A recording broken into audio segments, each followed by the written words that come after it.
Hello, everyone. I'm just back from Israel after 12, 13 days. Got back yesterday, back in Charlotte, North Carolina. And I didn't record much. I didn't have a film crew with me like I did in October with Derek and Neil, Myth Vision and Gnostic Informant. And they still are editing hours and hours of all kinds of things for all of you eventually to see. But I had a great group. It was 31 people, and then my wife and I, 33 altogether. And we went all the way up to past Dan, really, right on the Syrian border, down to below Beersheba. If you know the Hebrew Bible, Dan to Beersheba is a kind of way of saying north to south. But we went all the way down to biblical Tamar, where we stayed the last 3 days in the desert. And that's the southernmost border of the ancient state of Israel, according to the Hebrew Bible. And we stayed there 3 nights out under the stars. We had these caravans or kind of rehabbed trailers to stay in.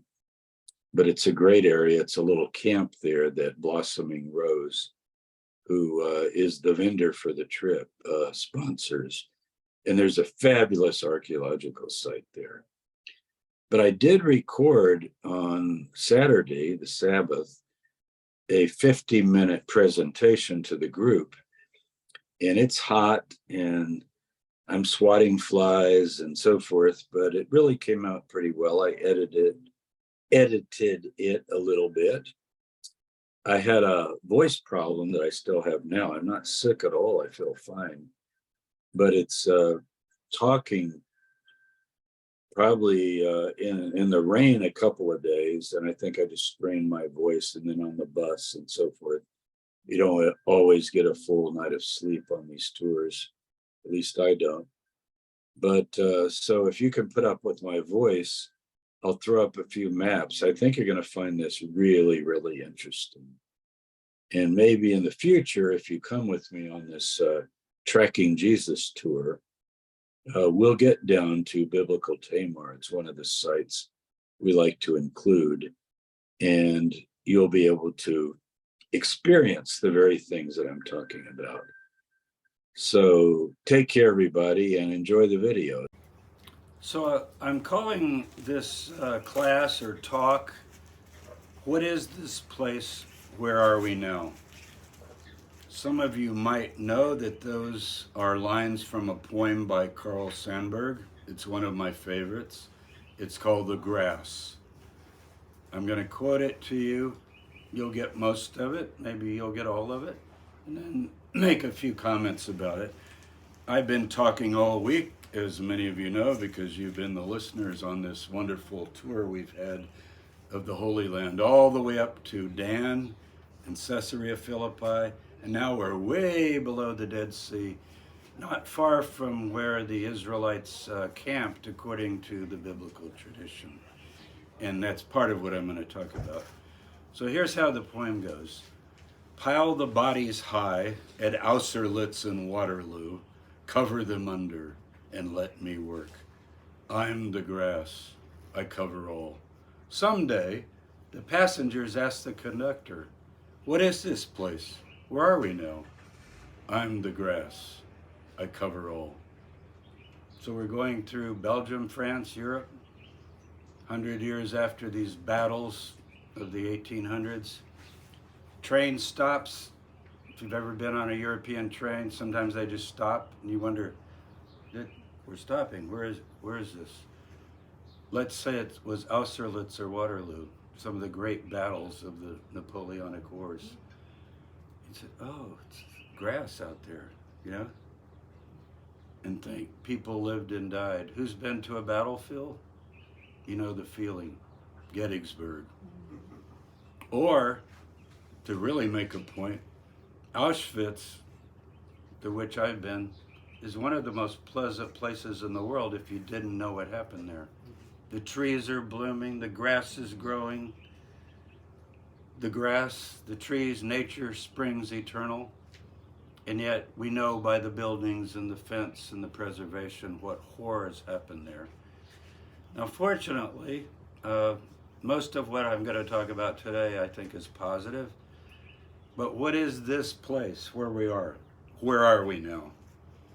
And the name is Biblical Tamar. We call it that. This is Biblical Tamar Park. People watching this later, blossomingrose.com. You can find it because that's the organization that has custody and is the caretaker of this wonderful place. I'm going to pull out my notes here and we'll start. So Tamar is mentioned a number of times, but I first want to mention 1 Kings. And I actually like turning to these. You know, I can paraphrase them and so forth. But I almost feel like saying, do you have your Bibles out? And you can all get this recording later if you don't have notes. So this is 1 Kings 9, verse 15. This is the account of the forced labor that King Solomon scripted to build the house of the Lord, and his own house, and the Millo, and the wall of Jerusalem. Now those we just saw up in Jerusalem on this tour, but listen to the rest. Hazor, Megiddo, and Gezer. So also Solomon rebuilt Beth-horon, Baalath, and Tamar in the wilderness. So we looked earlier today in the rain at the gates that, at least in this text, are identified with Solomon. To what extent those actual gates are from the time of Solomon or a bit later, we can't really be sure because the dating's ambiguous. Archaeologists always debate these things. Is it 10th century? Is it 9th century? Is it 8th century? And so forth. There's a fluctuation. But the account of Kings remembers, or the tradition that Solomon built, where we are. So right over to my left, you've toured the site, those of you who are with me here, and it's just this fabulous archaeological site. And you can go to that website, Blossoming Rose, and find information on it and so forth. But it does have those gates, those Iron Age gates from the period. And the gates are very similar to Hazor and Megiddo and Gezer. So, you know, here we are. So we could start with that. Jumping to the future, so this is not ambiguous at all. It just hasn't happened. And notice I said it hasn't happened. I didn't say it hasn't happened yet, because it is a vision of Ezekiel, the Jewish prophet Ezekiel, who during and after the Babylonian exile began to dream, and he does say it was like a vision or a dream, of what would be in the future. And he dreams of a Jerusalem rebuilt because it's destroyed now. And the spirit, or kavod, the presence of God, has left Jerusalem. It's actually described in the book as leaving the temple, going up the Mount of Olives, you know, this pillar cloud, and heading out for the desert. And in the prophets it says that Yahweh, or Jehovah, I will go away to my place and hide my face from them. And so, to my place, in that context, historically, is taken to be Mount Horeb or Mount Sinai in this area where we are. We'll talk about that at the end. But anyway, he's having a dream or a vision of the future, and he's giving the boundaries of the land in the future. What will it be? They're very similar to the boundaries in the ancient land of Israel that are given in the book of Joshua. But let me read you this one. It's verse 18. On the east side, between Huron and Damascus, along the Jordan, between Gilead and the land of Israel, to the eastern sea as far as Tamar. So there you see Tamar mentioned again. This shall be the east side. On the south, so right where we're sitting, anciently, and according to Ezekiel's vision, as he's imagining the future, you come down, and then here you, like, stop, no further south. head west until you hit the Mediterranean Sea. So you can look on a map. I've got a map here. You all have this map. I'm holding it mainly for the camera, and I can't see it, so it's going to be a little hard to point. But Tamar is right here. I can see through the paper. And as you can see, you could just run it across like this. Essentially, that would be the bottom border of. So we always say this is the historic southern border of the land of Israel, according to the historical books as well as the future visions of the prophets. So that's Tamar. Tamar means palm, right? Palm tree or date palm. So if you remember coming down, you might have noticed name Tamar just starts about a mile or two from here, and it just continues. This is Tamar, and this is the Tamar region, and Tamar, and Tamar, and Tamar. And this has been identified as it's the only fortress of that period.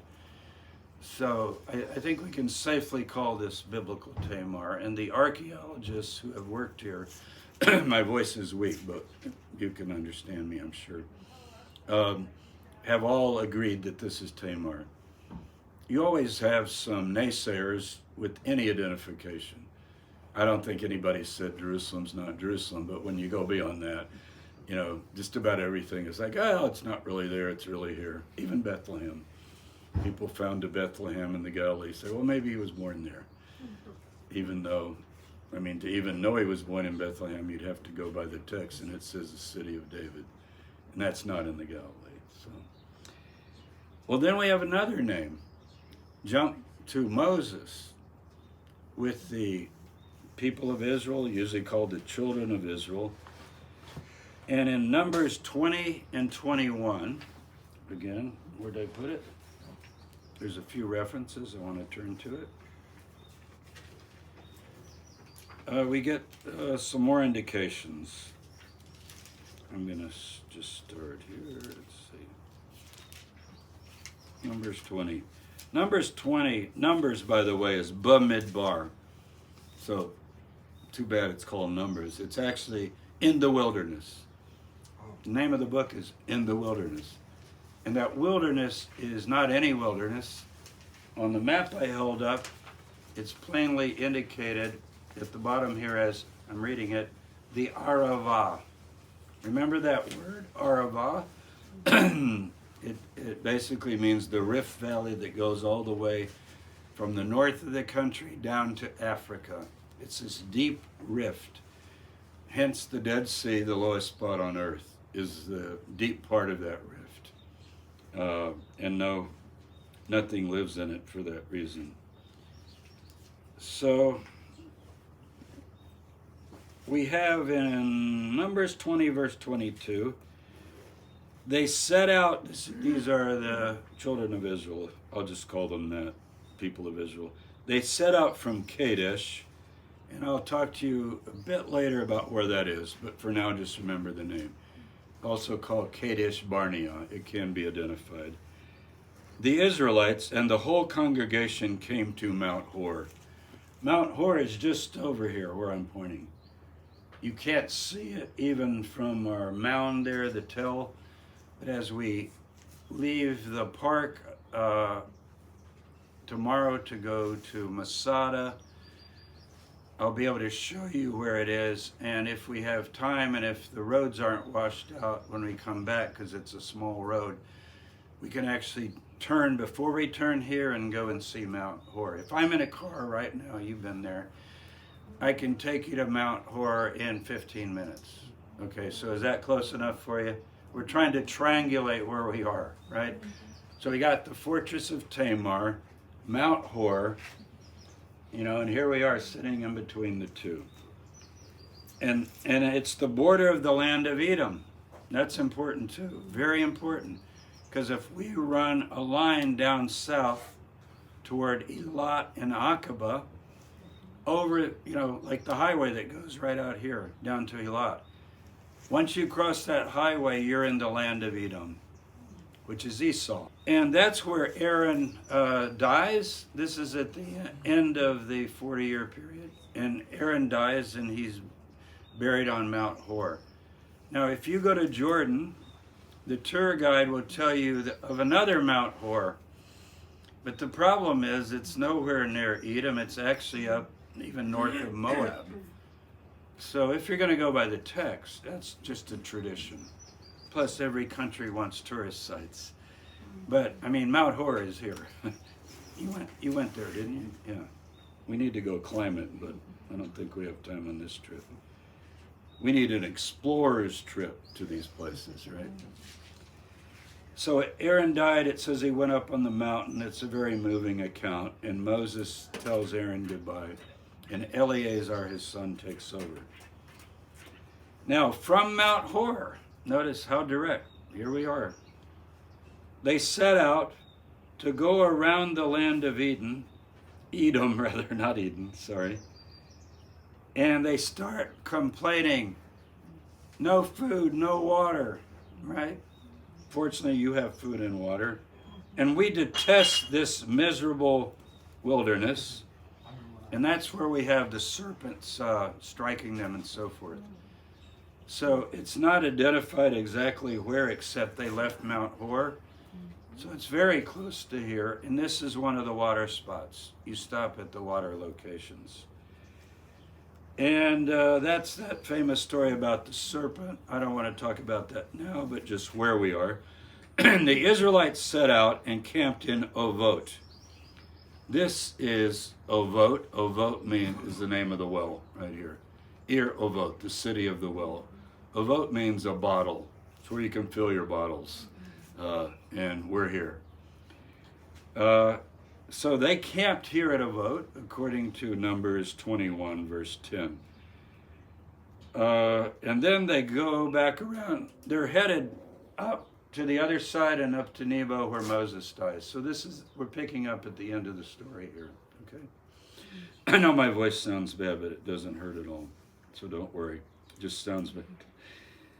Now, let's see, are we triangulating yet? No, we got Mount Hor, Tamar, Iravot, sort of, but Iravot is Tamar. So we need another spot where we can really pin it down. And guess what? It's the most important of all. The scorpion's ascent. That does not move. We are way down low here. We're on one of the lowest spots in the earth. You can't head anciently back up the road we came down. Remember how we went around the rim of the Dead Sea? First of all, the Dead Sea was up way over the road that we were on in ancient times, even in the 1920s. How do we know that? Because British surveyors are in a boat in 1920, and they mark on the rocks, and it's above our highway. We passed it, but I was talking. And later I said to the driver, where's that mark? And he goes, oh, you were talking. I didn't want to interrupt you. But about that vicinity, you saw those huge cliffs, and we were way above the water. So that, it was full. And we also know from Qumran, where the Dead Sea Scrolls are found, they had a dock at Ein Feshka, where they could go across on boats and so forth. And you look now, and it's like miles of just dry land, right? And that's partly in recent times it's gone down. But when the Dead Sea Scrolls were found, and even when the Masada was dug, you couldn't just drive down the road. Even when the scrolls were found, they came in on helicopters from Amman and from Jerusalem and landed up top and had to climb down. Today we have modern road. We just go right by there and park, and as we did yesterday, that great tourist site. So let me read you Numbers 34:4 about the ascent of the scorpion. And like I said, these kind of trails don't move. Let's see, Numbers 34. Okay, this is about boundaries. Your southern boundary shall extend to the wilderness of Zin along the side of Edom. You couldn't get it more exact. This is the wilderness of Zin. It's where we stop alongside Edom, which is literally down the highway a few miles and to the left. Timon, Mount Seir, that's Edom. Mount Seir refers to his name. And your boundaries shall turn south of the ascent of the Akrabim. Akrabim is scorpion. And cross into Zin, and its outer limit shall be south of Kadesh Barnea. So there you go again. Now, here's the thing about that ascent. The bus cannot go up, but tomorrow after our trip and swimming in the Dead Sea and so forth, we'll see how far we can get. We're not going to go up for sure because buses won't even fit on this path. Cars go up and there are places where they have trouble passing. And when it's been raining, like it's been raining in February and March, usually there's a sign saying you can't go. We tried to go in October, but at least you'll see it. Now, if you're up in the highlands, back above my head, not coming down the Dead Sea like we did, where there wasn't a road anciently, but if you're in the highlands, let's say you're in Beersheba, or you're in Hebron, or you're in Jerusalem, and you want to come down here, there's only one way. You have to go to the ascent of the Akrabim, but not ascend, but descend down, and you'll come out right here. You got literally, you can look out that window, that opening there, and practically see it. It's that close. So here we go. That means everyone who came down to the Negev, unless they wanted to go swim in the Dead Sea or go all the way to the Mediterranean and take the road to Egypt and then cut across, which would be really crazy, right? I mean, that's so far out of the way. And then you have to go all the way across the northern Sinai. Why would you do that? Everybody. So this was really easy to put together. I just had to think of some people that came down to the Negev, right? Let's start with Abraham. Genesis 12, verse 9. This is right after he gets his call to leave his country. And it says he went into the Negev up from Beersheba. So what's he going to do? Down the ascent, comes right here. Do you think he wanted a drink of water maybe when he got here? This is the only water source in this area. So I got Abraham here. What was here in the time of Abraham? It's long before Solomon, certainly not the fortress, but springs spring eternal, don't they? Ir Ovot, they might not have called it that, the city of wells, was certainly here because the spring was here. So, did Abraham camp here at Tamar? Now that tree is very intriguing. Oldest tree in Israel, right here. Right? You got your minimalists at 700 years old. You got your maximalists that say it's 2,000 or 3,000 years old. I seriously doubt if it's 3,000. But maybe its ancestor was here, right? Because trees seed. So anyway, if you go over to that tree, you can think about it. Abraham was within certainly a few hundred yards of where you are. And I would think he would set up and he's headed for Egypt. What he does is he goes down south of here. He's leaving the land. There's no land of Israel, but what later becomes the land of Israel. And he takes the road to Egypt. And that's actually a good road from antiquity. You can drive a car or a Jeep across. People did this anciently as well. They didn't have cars or Jeeps, so you see what I mean. So I'm going to put Abraham here. Now I started with him, but someone even more explicit would be Jeremiah. Jeremiah is told to come to Egypt.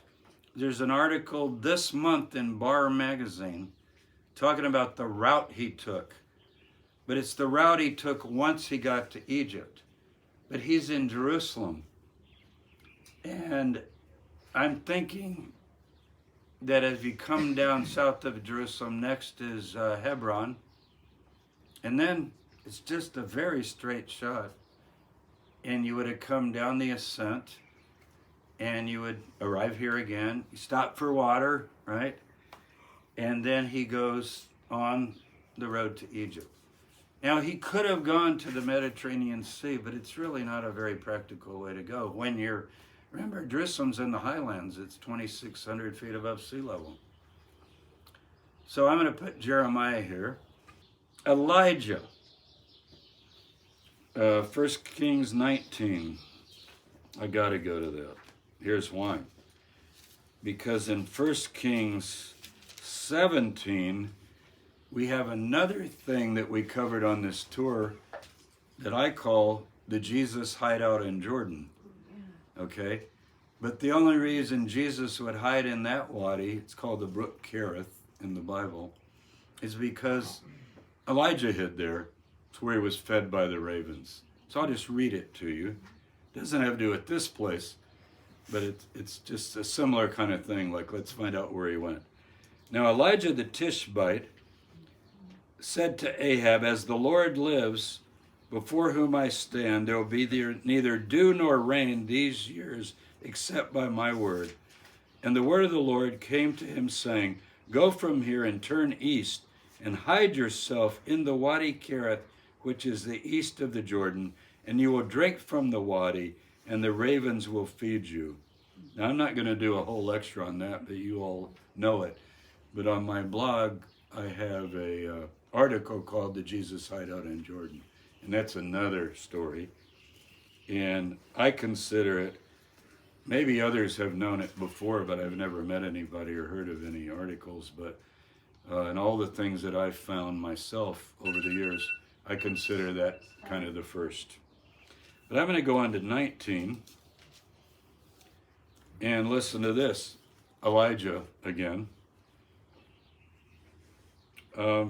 Ahab told Jezebel all that Elijah had done, and so he put out basically a contract for his death, right? That's what he said. I want that guy killed. Anybody can kill him, kill him. And Elijah was afraid, and he got up and fled for his life and came to Beersheba. Ooh, get ready. So we even got him right up here. It's just up the mountains, Beersheba. When we leave on Monday, we will take the road. We won't go up the ascent of the Scorpion, I assure you, but we'll take the parallel road up, the modern road, and you're going to look down and go, whoa. And you're going to think we're going to the moon. I mean, it goes on up. And he went a day's journey into the wilderness, and he comes to the wilderness of Zin. So he's at Beersheba. I don't know how long it takes to go down that Scorpion's path on foot, but sounds like a day's journey. And this is the wilderness of Zin. Do you think he was thirsty? Here we are. Now, in his time, there would be a fortress, right? There would be a city. So maybe he would visit the city. I don't know if Ahab had them watching for him here. If so, maybe he wouldn't have. But anyway, he then goes 40 days and 40 nights on the strength of this food that he was given by an angel of God. And he comes to Mount Horeb, which is Sinai. Now, many people read that and they read it as, oh, it takes 40 days and 40 nights to get to Horeb. If that's true, you might as well go even to Upper Egypt. Because unless you only walk like a few feet a day or something, no, I'm exaggerating, but you get the point. So I'm not saying Mount Horeb is here, but by the strength of that food, he lived, and then he went to Mount Horeb. We're going to pinpoint Mount Horeb in a minute. Genesis 21:21. I'm not going to read it, but Ishmael is sent out by Abraham, and he goes with Hagar into the wilderness of Zin, and it says, and he lives as a wild man in the wilderness of Paran. So he even goes further down. And the Ishmaelites. And by the way, often people think Abraham, Isaac, Jacob, that's the line I want to focus on. And yet there's some very strong words in Genesis about Ishmael also as a people and he will become a great nation, and I will bless them. Same words as given to Abraham. And so Ishmael is not Esau. People confuse Ishmael with Esau. You know, oh, those are those bad guys.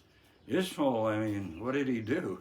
You know, basically he was disinherited and kicked out because Sarah felt that he was making fun of Isaac, is the story, you know, in that account. And it grieved Abraham to send him away. It's very interesting. It grieved him. He didn't want to do it, but he did it. And Ishmael came down here. And, you know, Ishmael, think of the meaning of it. You know, the man who hears God. So, anyway, you do get a description of Horeb because Elijah goes there. He stays in a cave. He has this amazing experience of what's usually called a still small voice, and God identifies himself, right, as merciful and gracious, slow to anger, and so forth. And one of the great lines that has nothing to do with this specific talk I'm giving about place, but Elijah says, I'm all alone. And you know, this is a great lesson many preachers have picked up. There's nobody but me. I'm all alone. I'm the last of the last of the last. And God says, well, I've got 7,000 people that you don't know about who've not bowed the knee to Baal. So I guess that encouraged him a little bit. So we got Elijah through here for sure, because he comes from Beersheba. So he'd be right here. I like to think that before I hit the wilderness, I would camp out and drink and eat and be ready to go. But since he had an angel feeding him, maybe he didn't have to worry about those accommodations. Now, here it gets controversial or speculative. Those Abraham, Elijah, Ishmael, Jeremiah, in my rating system of A, B, C, D, E, F, depends on the text. Like you say, well, the text isn't true, then they're all F. But if the text is validly reflecting either traditions or stories, that I guess the best way to say is, does the text identify this spot? That's A+. And you say, well, did it happen? That's a totally different question. Because there's some people that say, well, you're talking about all this stuff as if it happened. No, I'm trying to identify this place according to these stories. What people think about it is up to them, and it rests on all kinds of other suppositions that I'm not covering today. Okay, I'm going to start with the easy one, Paul. Paul, oh my God, Paul came to Tamar. You either love him or hate him. When I wrote my book, Jesus and Paul, I got people writing me, this is the best book on Paul, you explained it, oh God. And the others is, I hate Paul, I can't stand him, boy, you nailed him, you exposed him, you showed how apostated he was. I like that. And you know what I said in interviews? I guess I got him right, meaning, if this is Paul, some people go, I love that, and others go, I hate that. Probably depends on whether you think he really spoke to God and Jesus and got the final revelation. And if you don't, then of course you wouldn't like it, because he'd be usurping the things Jesus taught. But as Paul would say, I've got the latest word from Jesus. So yeah, remember he said, we no longer follow Jesus after the flesh. He's talking to the disciples. Like, yeah, you knew him, but did you talk to him recently? And he would say he did. He says, visions, revelations are so abundant that I had to have a thorn in the flesh to keep me, some kind of ailment or attack, keep me from being too proud. Anyway, I think he came here. He says he went away into Arabia, and you know, how do you read this in the 20th century and think he went to Saudi Arabia? I mean, this doesn't even make sense. It's because people don't know the Arava. He went into the Arava, and he's coming from Jerusalem and Damascus. I seriously doubt if he went to the Mediterranean Sea, came around to Egypt. You see the point? Down the path again. The Apostle Paul, probably alone. Now, I can't get him past here, but I can get him here, I think. I went away into Arabia. And after 3 years, I went back up to Jerusalem. So apparently he's down here 3 years. Some people say, well, you don't know he stayed 3 years. Well, you know, I'm just reading the text. No, I don't know that. I don't even know if he went, but he said he went. So I went into the Arava. Now, why do you go into the Arava? If you go into the Arava, maybe some people say to study with the people at Qumran. I don't know. That is the Arava. But so that he would be, maybe we'd rate him as a B, you know, whatever it means. But I think he went to Horeb, to Mount Horeb. I think he wants to. It's the mountain of God. That's what Elijah. I want to go to the mountain of God. Because I think he wanted to just finally try to figure out what is going on, you know. But he could have gone to Qumran. He could have gone anywhere in the Dead Sea area. He could have gone down here. So I'm not absolutely sure, because it doesn't tell us the route he took. The others mention Wilderness of Zin, Wilderness of Paran. Okay, what about Jesus? Here's the thing, I guess, because of medieval traditions. Remember on the tour how many times I've said that the Byzantine 4th, 5th century church, when pilgrims started coming to Holy Land, they want everything to be close, like a 1-day, 2-day tour. Like, go see where Jesus was baptized. It's right here by the Jordan, near Jerusalem. And you want to see where he was tempted? Jericho, there's a drop-off where he could have thrown himself off the cliff. They call it the Mount of Temptation. Wow, check that off. You know, you want to see where he fasted for 40 days? Hey, there's a good wilderness up there. It's probably there, right? And then you go to Jerusalem and all the sites are clustered around, right? And you go up to the Galilee. Where's the Mount of Transfiguration? Mount Tabor. Even though the text says he went up to Caesarea Philippi, and you all know personally because you went there, that's about 2 hours, no, hour and a half on a bus to get there. So that's days and days of travel. So it doesn't say the wilderness of Judea. You know how you assume things? I just assumed that my whole life. I used to go down that Jericho road and I'd tell the students, now this is where Jesus fasted for 40 days and 40 nights in the wilderness of Judea. And lately, I only began thinking about this last year when I was here. I think that 40 days and 40 nights is a real key. Moses, fasting 40 days and 40 nights, Mount Horeb. Elijah, 40 days and 40 nights. Jesus, 40 days and 40 nights. So we need to find out where Mount Horeb is, because that is the mountain of God. That's the burning bush in the story. Now, whether he did it or didn't do it, if he believed that, then he would try to find it. Now, Paul helps us a little bit, and I think I can get him to Horeb, because he says, now Mount Sinai is in Arabia, right? It's in another context. He's not even talking about him, but it's in Galatians. He's talking about Ishmael and Hagar. He says, Mount Sinai is in Arabia, bearing children to death, because he's got a new covenant, you know, and then he makes an analogy with Hagar and Ishmael that's very negative. But the fact that he mentions Mount Sinai in Arabia, and he says, I went into Arabia. So if Jesus was driven into the wilderness, does it just mean he walked out of Jerusalem and just walked around the Jericho hills? It's 40 days and 40 nights.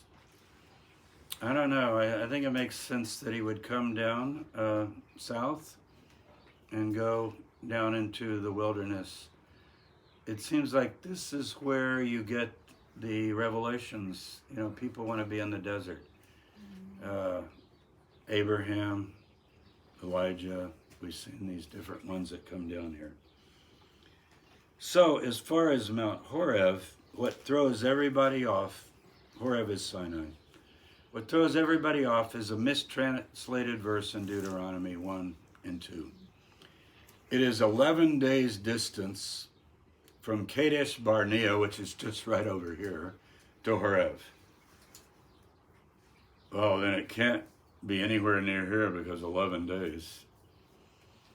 And so people put it in Saudi Arabia, and they put it way down at the bottom of the Sinai. And it doesn't say it's 11 days distance from Horeb to Sinai. The person who's done the most brilliant work on the geography of the Exodus, in my opinion, it's very recent, is Deborah Hearn, H-U-R-N. And her work is very easy to find. Academia.edu. You can search for people or topics. Put in Deborah Hearn, hit people. She has 11 papers, including this one. And she shows you that the 11 days are the 11 stops, basically from Horeb up through here, across, and up to Mount Nebo where Moses dies. It's from the place he's speaking, the 11 days. Now I know in English, it sounds like it's not, it doesn't actually say that in Hebrew.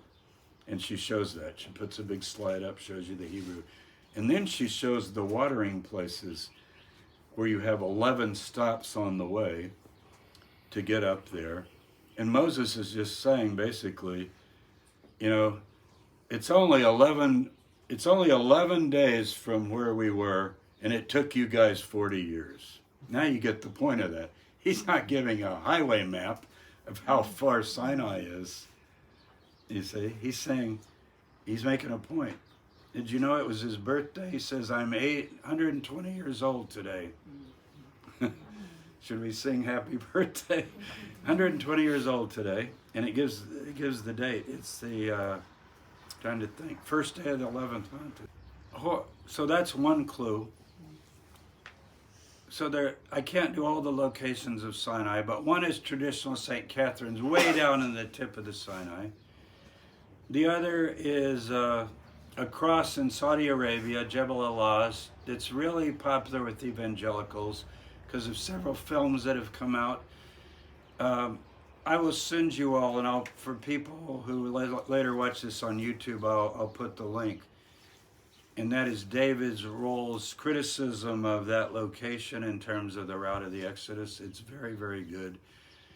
But Deborah Hearn also has materials on this on her website. But David Roll really, I think, addressed this film that everybody's in the evangelical world is really kind of getting excited about, that they found Mount Sinai and the crossing of the Red Sea and so forth. Deborah's convinced that it is Anati's site of Har Harkom. I believe you went there, Ron. So I got Ron here sitting out, went to Mount Hor.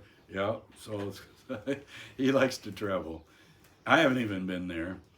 But in her work, she has beautiful maps and drawings and shows you. And you can trace every watering hole that's mentioned in the route of the Exodus. And I think she's done the best work. She wrote her PhD dissertation on it. And it's just such brilliant work. The maps are the key. And when she doesn't know, she doesn't know. But maybe she can get the next stop, and then she says, this is it. It's in the wilderness of Paran. We're in the wilderness of Zin. But I think we could walk about an hour. You know, these wildernesses don't have exact borders. And we'd be in the wilderness of Paran.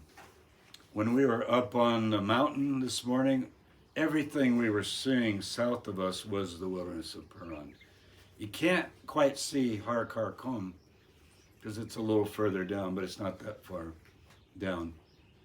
And if you go down there, it's a lot of mountain ranges, but it's been revered as this site of the mountain of God from probably before the time of Moses even. It's just known as the mountain of God by all the desert peoples. When the king of Arad comes down to attack Moses, Arad is just up the hill again. He's got to come down the scorpion's path.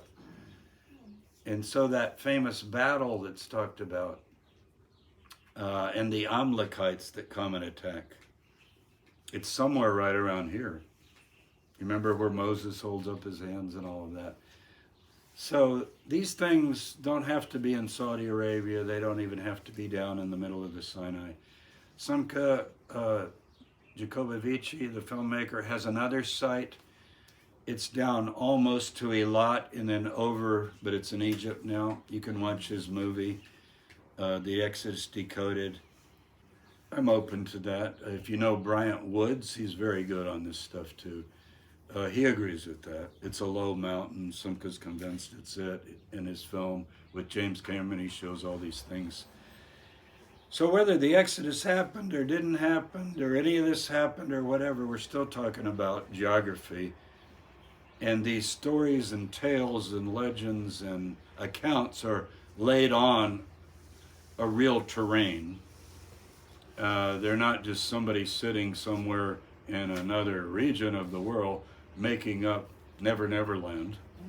You know, you can track these things. There is the Scorpion's Path and so forth. There is the Wilderness of Judea. But the best tradition, the oldest tradition, that Horeb is in Paran, and that would fit Har Harkom, is the Song of Moses, which I'll read the portion, and it says it's in Paran. And it also names right where we are. So we're not far from it. It's still under it wasn't given back, when the Sinai was given back to Egypt, they did not include this region. So here's the Song of Moses. Let's see.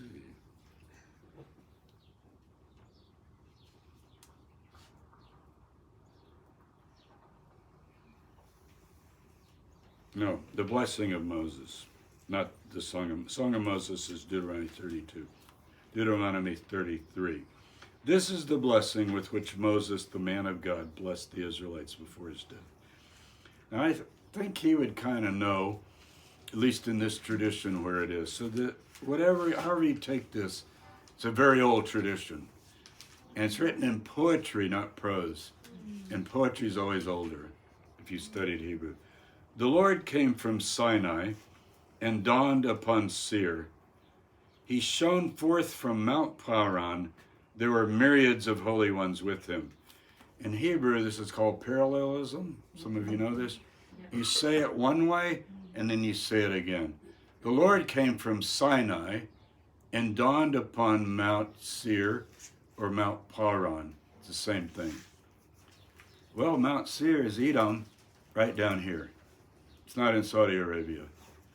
So the oldest poetic tradition we have puts, when I say right here, in this region where we. Now on this map, I see. I'll show you where Edom.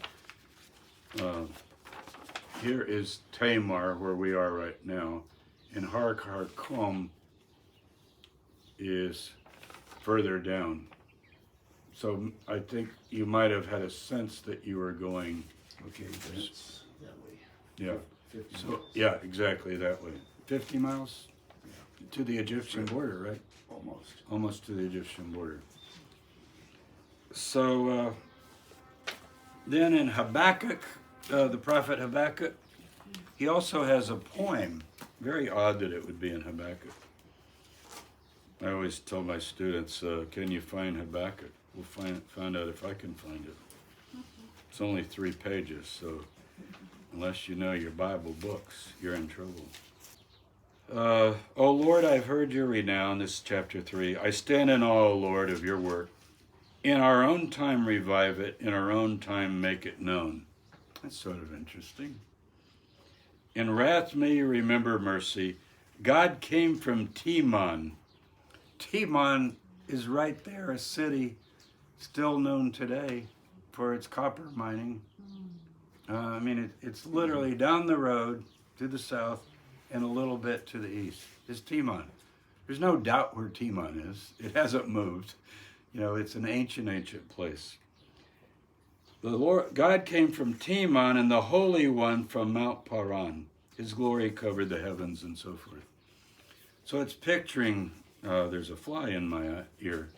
It's picturing the presence of God coming down and then going to Mount Paran, talking about Sinai again.